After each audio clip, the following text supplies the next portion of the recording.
good afternoon or morning, depending on where you are. So we are well and truly back from Australia.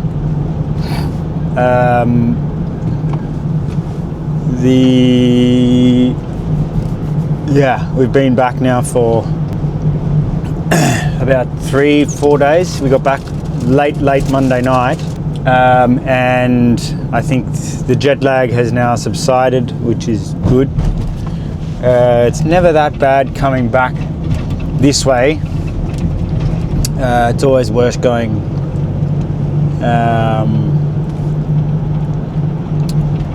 into the future, flying into the future. But I can now turn my attention to the Volvo, which has been sitting around waiting to be inspected. We'll be taking it to get it registered and inspected, hopefully in the next sort of week or so, because at the moment it's not got registration because of the last inspection was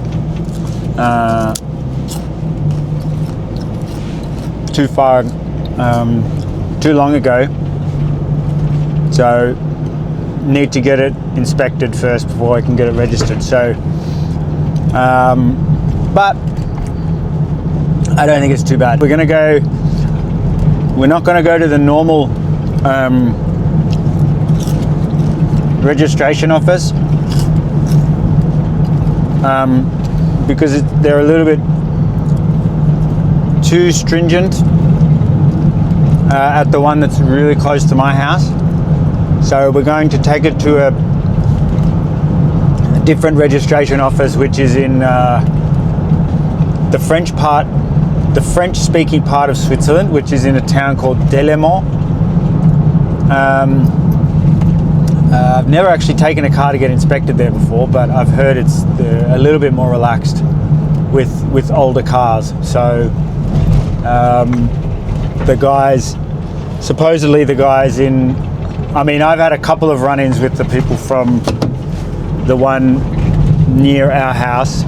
They've been pretty rude and made up rules and all this sort of stuff. So I'm going to take it to a place called Delémont. I'm going to get a friend. I don't speak French, so I'm actually going to get my friend who lives in Paris, a good mate of mine. He speaks French. Well, he is French. He speaks French, and he's going to make the appointment for me, so he's going to call them up. So I'm currently on my way home, once again in the work van.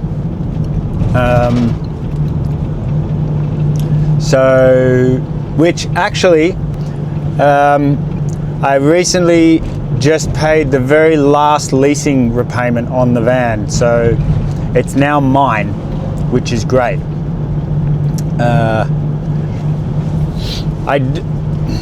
In one of my last videos, I know I wasn't banging on about the Vito, but I do really like. I think it's actually think it's probably the best van I've ever driven. I think it looks really good. The geometry on the inside, it drives really nice. It's automatic. It's got a tow ball with a really good towing capacity. So all in all, it's a great car, but it's still sort of on that threshold of car that you don't really want to, like, I would be very upset if I had an accident with it, or if I scratched it, mainly because of how much it costs. But I think, it'll be very good. I'll be very happy once I can get into the once I can get into the Volvo and start driving that around. So doing some planning at the moment about where we should take it. I'd love to hear everyone's thoughts on that. If you have an idea, or if you want to tell me where you would like to see me take it, I'm very open to suggestions, and I'd love to hear everyone's opinions and thoughts. Because yeah, that's the kind of channel that this is. It's an open-ended sort of, we all discuss, we all make suggestions, and I'm more than happy to work with those suggestions and work with those ideas. So I do have a route in mind that I want to take it. That's for sure. There is an end point or a destination that I would really like to get to, and that's what we'll do.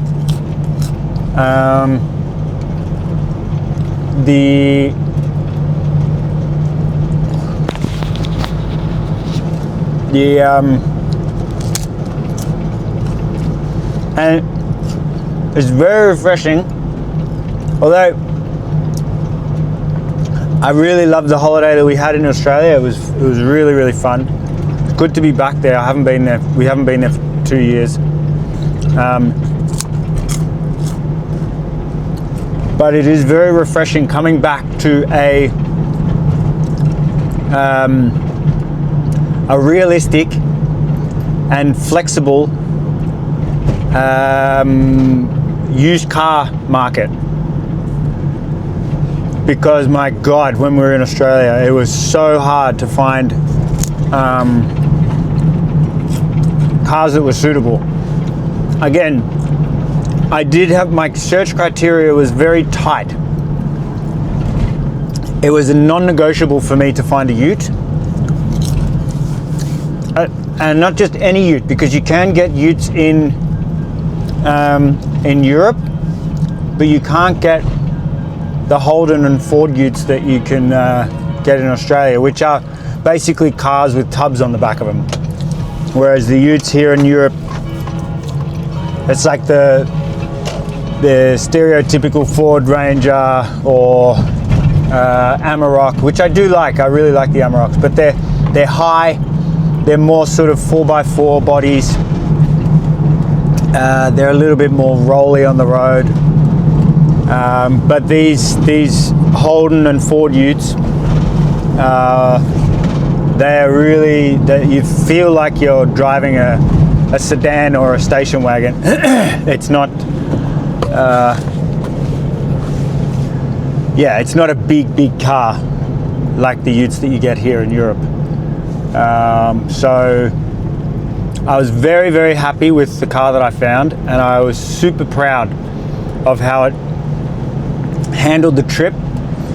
I mean, we had some really, really high temperatures. It felt like it was, when we were in Adelaide, in between all those buildings, it felt like 50 degrees. It felt like a furnace. It was insanely hot. But yeah, it didn't skip a beat. It just went and powered through the whole journey.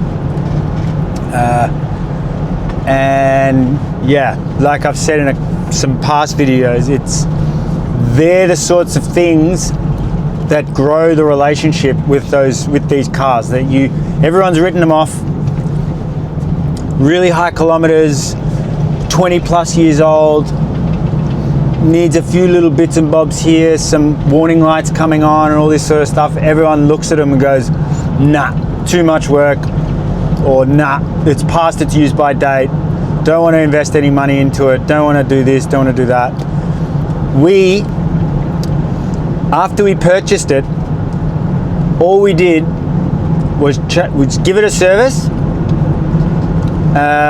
gave it a new sump plug, air filter, oil filter, didn't end up changing the fuel filter, and put some like engine sealant sort of mixture into the oil and run some injector cleaner through it. That was it. So max, I think I ended up spending about it was about $200 Australian dollars. So that works out to be about, let's call it 100 Swiss francs on the oil and all those filters and stuff, and no issues at all.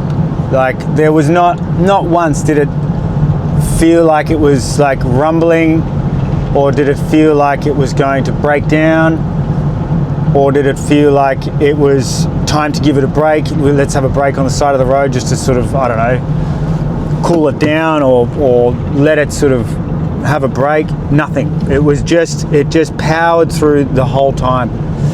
There was no funny noises. I mean, granted, the brakes were a little bit wobbly when you really slammed them on, so it could be that had something to do with the way the guy that had it before me changed the he said that he changed the brake calipers, so it could be that he just did it wrong, and judging by some of the other installations in the car, that was probably the case.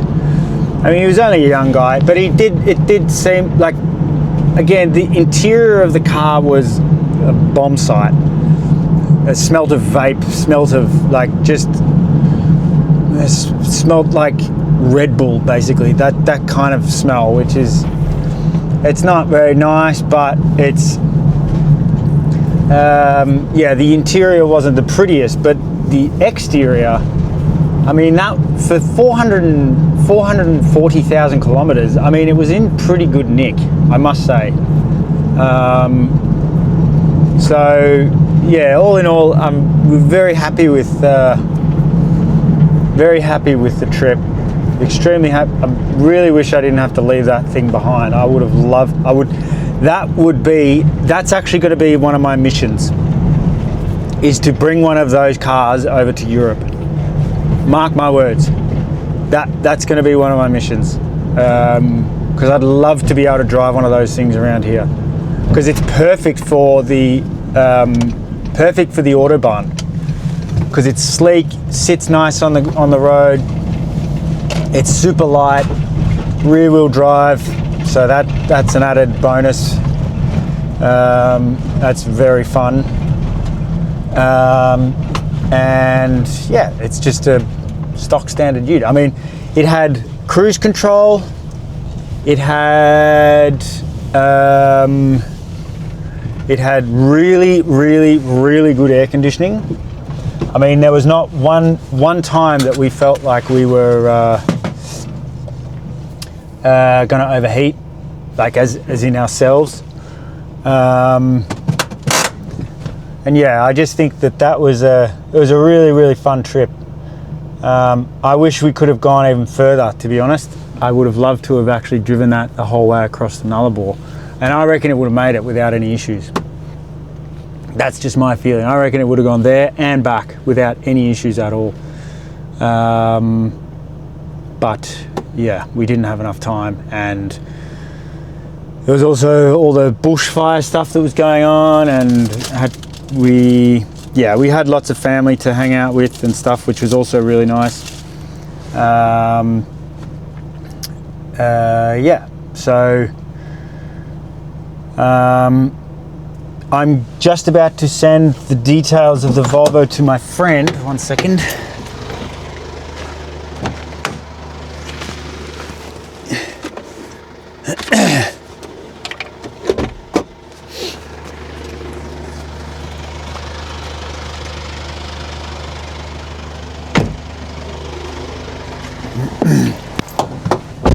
I've got them now. I've got the papers for that.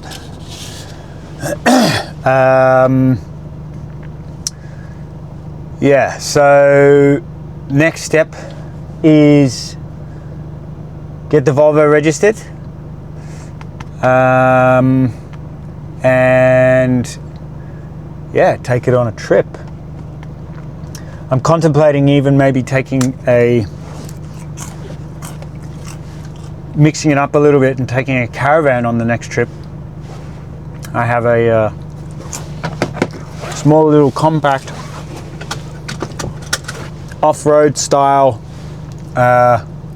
caravan that I've got, which is also for sale. So if you're interested in something like that, please reach out, because yeah, it's perfect. If you're in Europe and you don't have a trailer license, it's below 750 kilograms, so anyone with a car license can drive it. I'll put some photos up of it in this video. So yeah, that's for sale. So if there's any interested parties or anything, please let me know.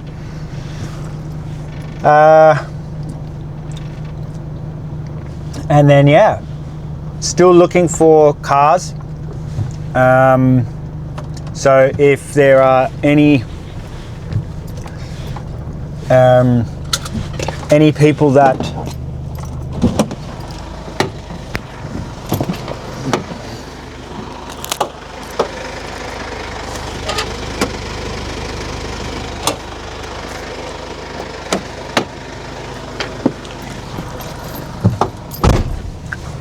people that are in Europe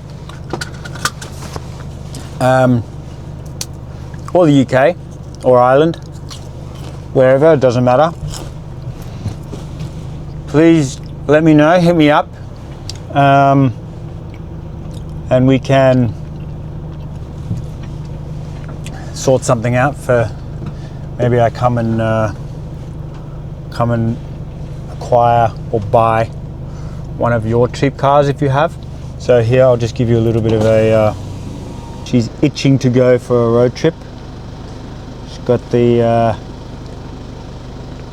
winter tires on at the moment, nice and tinted back windows. She's looking very sleeperish, which is also I like that look. It's very European station wagon sleeper 4x4, can do anything tank. I love that about these cars. So as you can imagine, I'm very, very excited to take him away, or take her away. So yeah, that's kind of where we're at the moment. I'll be updating everyone as much as possible.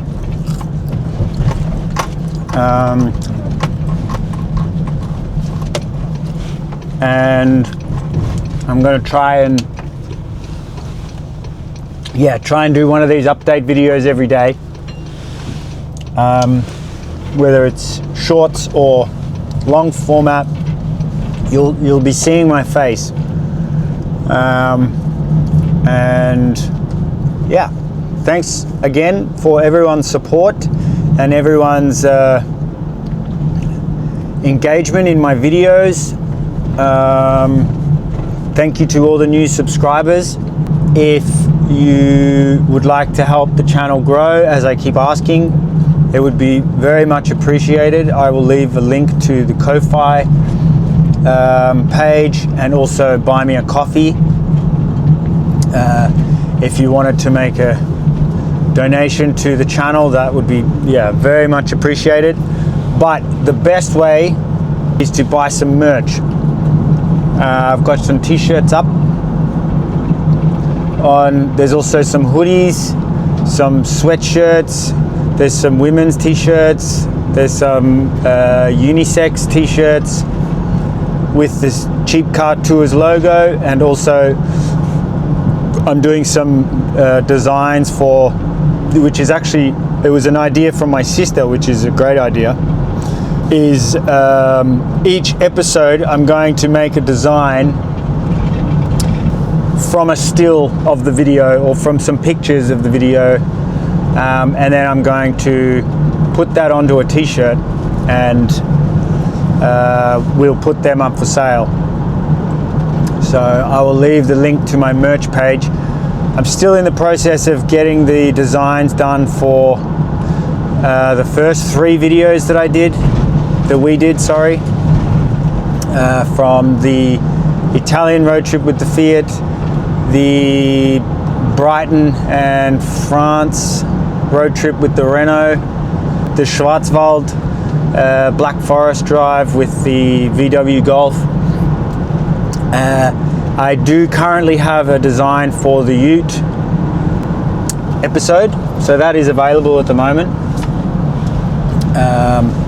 So yeah, they're all the main ways at the moment that you can help me grow the channel. Obviously, I'm more than happy and thrilled to buy these cars and give them away out of my own pocket, but eventually I'm going to need some help. I know it's early days on YouTube, and in the grand scheme of things, there's not that many subscribers yet, but my other social media pages seem to be growing quite nicely. So I'd actually really like to do a video where I find a car from a certain manufacturer, take that on a road trip, and then use a current new car that is the new model of that car, and also take that on a road trip. And it wouldn't be a review. It wouldn't be any constructive criticism. There'd be nothing. It's just the appreciation of the car itself and the act and the feel of driving. I mean, that's what my channel is about. It's not about nitpicking. It's not about showing people flaws or comparing one car to another or one car manufacturer to another.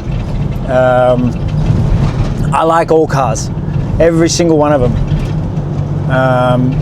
and I am more than happy and willing to drive all cars. So yeah, that's sort of an idea. The more sharing that goes around, the better. The more I can get the channel out there. Yeah, I can keep doing this, keep entertaining as much as possible, and yeah, I'm starting to blab now, which is what I tend to do when I've got nothing more to say, so I'm just going to leave it there. Once again, thank you very much for watching the road trip videos. Thank you very much for watching this video. And yeah, very much looking forward to showing everyone the adventure that we take the Volvo on. So cheers.